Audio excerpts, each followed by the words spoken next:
let me do I don't this need to sit down. properly and introduce you as it should be done.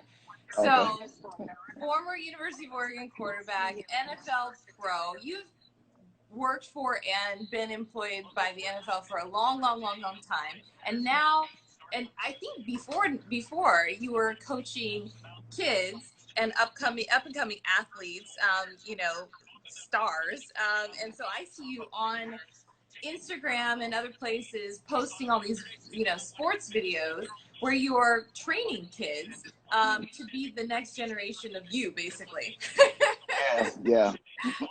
And so when I wanted to reach out to you and talk to you about online instruction, you're like, man, I don't know, should I be doing this? Yeah, I'm listening. When you said that, I'm definitely listening. No question. Yeah. And Yeah. so because you are hands-on, and I have seen your instruction be, you're on the field, you're right there, you're like, and so when you think about having, your instruction for any kind of online purpose, how do you transition what you would normally do into that arena?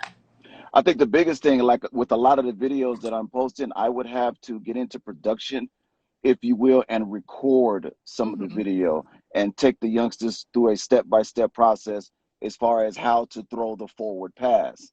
Right. My front knee slightly bent. I got to be able to follow through. I'm looking at the safeties, reading the corners. So when you said that, it got my mind thinking like she's onto something, and we're actually in the process of trying to get with some people to get it done. Oh, good. Okay, so how often are you on the field now? Oh my God. Like, I'll be on the field today at 6 o'clock, and then I got another quarterback coming in. I was at Mater Day in LA at 6:30. It's like 5 to 6 days a week. Yeah. It's a constant grind. And Constant. so when you're hearing about football season being canceled, because Mm, I'm hearing like mm. certain conferences are like, no, like, so how do you motivate the kids who, are losing out basically right now on a season, and the kids coming up to want to, be part of the next season that's coming out? Yeah, it sucks. And the key word that you said is motivate. And what we try Yeah. to do is we always try to teach them to stay ready. If you stay ready, you don't have to get ready. And with that narrative, they've been able to buy in, but then there's some days where they come out there, they're kind of dragging like, coach, what's going on? I haven't heard anything. So it makes it tough. But at the end of the day, we got to go back to what our coaches taught us when we were little. You have to stay ready because you Yeah. never know what may happen with the sport. Exactly. Well, so when you are thinking, because when you just talked about making video to kind of transition into this online platform, you've Mhm. watched so much film, because I Oh know a lot man. of football players and I always used to think they were lying. I'm like, what do you mean? I'm watching film. I'm in the, Yeah. and I always thought they were lying. No, you seriously are studying the film. So, how do you make it user friendly?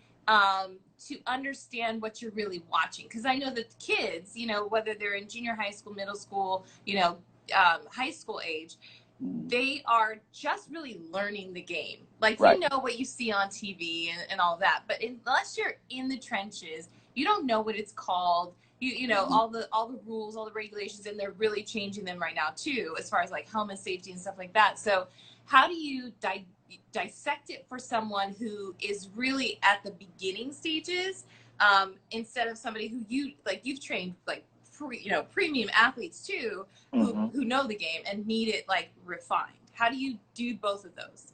Well, there's levels to it, right? So Mm-hmm. with the youth quarterbacks, the younger quarterbacks, you just teach them to look at one guy. You're just looking at a corner. If the corner is off, you want to just take a little 5 yard hitch. If the corner is up, then we want to throw a fade. But with the older quarterbacks, we have what we call a OTP. It's called a organized thought process. You got to check safeties. You got to check the corners. You got to check the alley defenders. You got to check the front.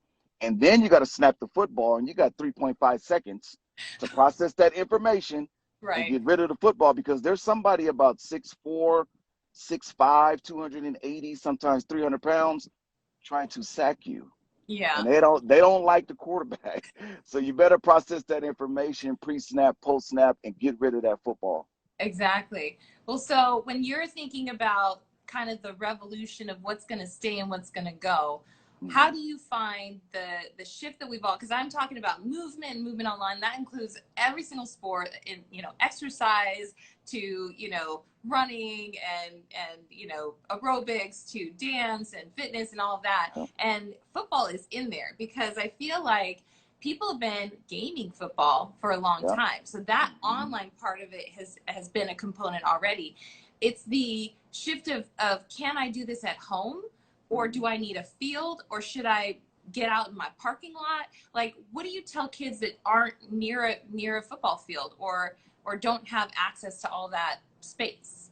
Yeah, there's some drills that we have, and one of the biggest drills is for a quarterback. You just grab a towel. Here's a towel right here. You can just step and throw. Act like you're throwing. Act like you're throwing. Act like you're throwing. You can do that in the living room. You want to make sure your front knee is slight. You want to make sure you're rotating and finishing toe to toe. You want to make sure your upper torso is rotating and not leaning. So there's some things that we have that we're teaching the younger quarterbacks to do. But again, Sandy, it's tough right now. These youngsters, they have to be responsible because we're not living in the norm right now. We can't just go to the park and say, let's meet up and play a game of football. We can't do it. So them doing a lot of stuff on their own is big. Yeah. Well, so I know that there are people who offer, one-on-one training, and then there's the group training. So what do you feel like is your passion? What is your number one thing that, like, if you could do that the rest of your life, what would it be? I think it's group training. Okay. to see about 6 to 10 quarterbacks like competing is just incredible. We play a game called keep your total incompletions, if you will. Even if you throw a catchable ball and they drop it, it still counts as a completion. And to see these youngsters complete, Sandy, is just amazing. Now, there are times where you have to have a private just to work on the small intricacies to get him ready for the group training, if you will. So we do that too. But the competition in the group training is just incredible. Well, so how do people find you in order to set up or be part of that group training? Yeah, just go to Akilis Smith on Instagram. I thought about changing my name to Akilis Smith Training today because there's so much training on there. I'm on Twitter, but my Twitter is all ducks. I try to stay ducks, but lately I've been posting some other stuff. Outside of that, I'm on Facebook. You can find me there. I'm not on LinkedIn. So Instagram, Twitter, and Facebook. And my email is akilissmithtraining@yahoo. Awesome. Well, so I know that you are on there on Instagram, and you do live sessions too, because I see you talking about the current events and the draft and who's doing what as far as like on the field and all that good stuff. So what are your thoughts on the upcoming NFL season? Well, to be honest with you, I hope we get a chance to play. I know we're dealing with a serious virus and pandemic, if you will. There's got to be some way that we can get these games done because I think as a nation, we need it. I'm actually going back and forth right now with Reggie Bush on his Instagram page, and he's saying he's had a friend that tested positive for COVID who coaches in the NFL. And I agree, there are some people who are testing positive, and the virus is for real. But the recovery rate is definitely high. And I think if you treat your immune system and take care of your body, as a nation, we can get past this virus. Yeah. And I just know that there's so much that can be learned from someone like you. If no one has ever seen you on my page, we go way back to college. And what's really crazy is that if they don't know who you are, you were a multi-sport person before being the big superstar quarterback. You played baseball and were like doing it in baseball. So how do you transition for people who are in this weird space of maybe a 9-to-5 and trying to transition careers? Like, you have done the transition all your life, from sport to sport to commentating and training and coaching. Like, what is the biggest piece of advice for someone who's in that weird space of getting from one place to the next? It's all mental. I mean, just sports in life is so mental. I wish I can go back in time, like we all wish we could, and just focus more on the mental part of the game. Yeah. Physically, I mean, you were at the game, Sandy. I Yeah. mean, throwing a football and running around and beating SC and all that stuff, that was easy for us. It's the mental part of the game that a lot of people struggle with. And you got to be able to sit down, meditate, and focus and actually speak into existence what you're trying to get done. Exactly. I think that's great advice.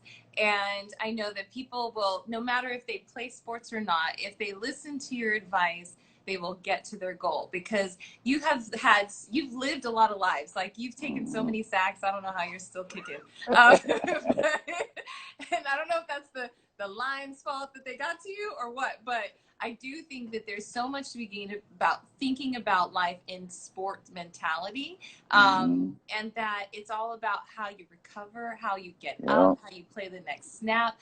And I think that that's what we're all trying to do right now is get from pre-COVID and all Yeah. staying home to how do we venture out slowly, but really get to our goals in a fashion where I don't even know if we all know how to do it, So when you started, because you were probably stay at home, like Yeah. doing that whole thing. How did Yeah. you start to venture back into a rhythm of life?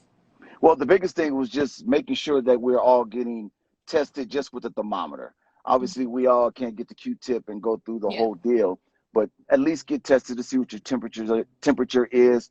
Make yeah, sure you're keeping your distance. We're not in each other's face, and mm-hmm. sometimes you tend to spit on each other if Yeah, you're more adamant about whatever you're talking about. And mm-hmm. once we were able to do that, and everybody got on the same page, we were able to get out there back on the field and at least start to get the kids to running around a little bit to having some fun. Yeah, Obviously we're so far away from the norm.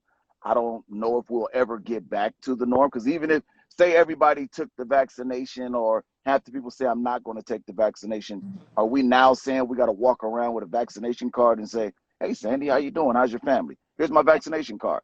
All I right, cool. You know. can cut. You see what I'm saying? So Yeah. there's a lot of things that we're still having to get through as we're dealing with the pandemic. That's crazy. But I mean, it is where we're at right now. So Yep. I know that you pulled over. So thank you. Yep. Yep. I'm glad No you're not question. driving and talking at the same time. Froze. Okay, there you go. There No, you I go. think that it's really important for people to stay active. And that's why another reason why I Yes. wanted to talk to you. What's something that beyond football that you've been doing just in staying active? Well, the biggest thing for me is I like to get in the pool. I'm a big time swimmer. I like to get in the pool and do my laps and do my high knees. I do my plyos and stuff like that in the pool. I got a bike upstairs. I like to get some bike riding in. When we were living in San Diego, we found the trail. It was called Cows Mountain. We'll walk a trail or whatever with a nice stick and just get out there in nature. At the end of the day, Sandy, as we get older, as you know, we got to drink more water. We got to Yep, watch our diet, sugar, and things of that nature. And we just got to keep that heart rate pumping, exactly. whatever it may be. Keep that heart rate pumping so that you can Yeah. continue to walk on this earth. Who is the person that you think is the next best quarterback in the nation that we should be looking for? Ooh, there's a few right now. You got Trevor Lawrence at Clemson, and Uh-huh. then you got Justin Fields at Ohio State. There's another Mm-hmm. kid that I've been working with. His name is Braxton Burmeister. He's at Virginia Tech. There's Mm-hmm. Lucas Johnson. He's at San Diego State. There's a few good quarterbacks out there after Trevor and Justin leaves. Mm-hmm. And that's one of the advice that I gave them is that they're so upset that the season might be getting canceled because Lucas played for San Diego State. He's in the Mountain West. His season is over. Braxton is in the ACC. They still may be playing. What I Yeah. told them was, if them two top quarterbacks go into the draft, that means Mm-hmm. you guys are next. And we're talking like 18 to 20 months away from Yeah. being a multi-millionaire. So take this time to get bigger, Yeah. stronger, faster. Sit down with NFL execs. Learn the game of football. Get Uh-huh. into some yoga. Get into some Pilates. Pilates. Get This is the into time to start ballet, doing that. baby. Get Get into into ballet. about. Hey, Herschel Walker did ballet. I know. I Yes, know. sir. Yes, sir. And he did 1,000 push-ups a day. So that's Yeah. another good example as far as Herschel Walker having a nice career. Yeah. Well, so there's plenty of us, plenty of talent for us to look forward to. And I know that Behind every great talent, there is somebody like you telling them, whispering in their ears, some sort of special something. What's the one thing before you were ever like, everybody has like a superstition or something that they would do before every game. Did you have one of those? You're going to laugh, but I got to tell the story. I would literally sit in the bathtub Uh-huh. with my playbook and Uh-huh. go through all of my plays. I would look at the play, I would Uh-huh. close my eyes, meditate on the play, Uh-huh. next play, turn the page. Look at the play, close my eyes, meditate on the play, and I would do it over and over and over again. It got to the Yeah. point where Teffer, when I was at Oregon, Teffer came to the door for a curfew check. He would knock on the door. He Uh-huh. was slightly picking there, Akili, you in there? Yes, coach. And then he would leave. So again, it just goes back to whatever you need to do to meditate. Yeah. It's all mental. You got to put it in your brain. Once you put it in there, then you can give birth to it and have success. Awesome. Well, thank you for pulling over Yeah. and taking the time. I know Thank that you. people Thank will you. definitely benefit from your advice, to take this time, because we have time to really get your mind right. Yes. Because when we There you all go. get back to like the 100%, 150%, if you're not ready, you know what I mean? Like you need Yeah. to be ready when it all really gets back into full swing. So I appreciate you, and I miss you, and I hope you're Yeah, doing we got to catch well. up. Yeah, we got to catch up. We'll definitely plan some type of Oregon alumni reunion or something like Exactly. that. Yeah, once we get things going. All right. See you later. Okay. All right, Sandy. Bye. Bye.